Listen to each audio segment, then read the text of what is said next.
Hey, what's going on, everyone? How you guys doing? Welcome back to 3 Buck Theater. My name is Matt Jarbo, and today is the day before Comic-Con begins. It kicks off tomorrow downtown San Diego with preview night, which I will be at. So if you're there, definitely see me, definitely say hi. But the big news, obviously, is going to be Marvel's Hall H. What are they going to do during that 90-minute presentation? You would figure at this point in time they would be keeping everything as close to their chest as humanly possible, but apparently the Hollywood Reporter is now saying that Thor Ragnarok is going to be getting a sequel, and Taika Watiti is back to do Thor 4. Now that is to be expected. Let's be fair. It's to be expected. It's to be expected at this point. Did anyone sit there and think to themselves that at no point in time were we going to get a Thor 4? Did anyone legitimately think that Thor Ragnarok was the end of the Thor trilogy? That the end of Thor's arc was going to be at the end of ENDGAME when it basically becomes Asgardians of the Galaxy? Did anyone even remotely think that was... No, of course not. Of course not, because you follow the trends, you follow the trades, you know what's happening. And here's the other thing too. Thor Ragnarok?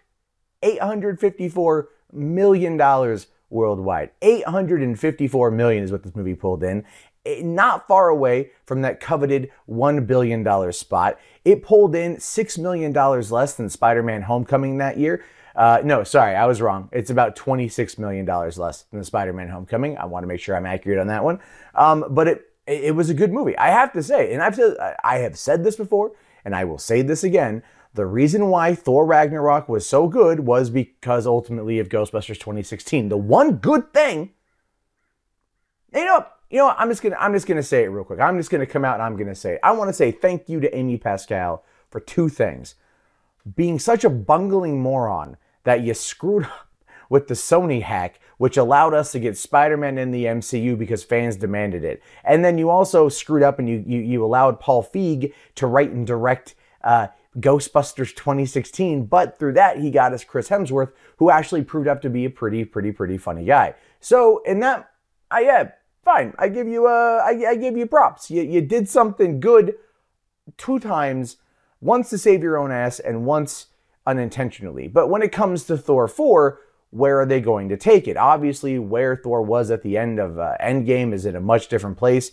than where he was at the beginning of it, or at least even with Thor Ragnarok. His journey now is going to be very interesting, and I have no idea. I'm not that familiar with the Thor comics, so I don't quite know where in the cosmos it's going to go, but I guarantee you it's not going to be on Earth. It is going to have nothing to do with Earth, and it's probably going to be something just way far out there in the reaches of the Thor comic line. And you know what? I'm cool with that.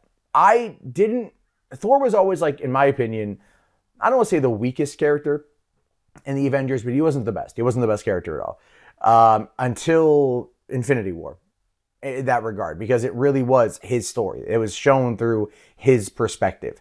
And, I think they did a great job with Ragnarok, making him a more comedic character, but also very endearing. Chris Hemsworth is actually a pretty gifted actor if given the right material. And I really want to see what a future collaboration can bring to this particular story. And that being said, I also really want to see what's going to happen if it hits that $1 billion mark. And I think that coming off of ENDGAME, it can do it. If Captain Marvel can make $1 billion, Thor can make $1 billion. You know what I mean?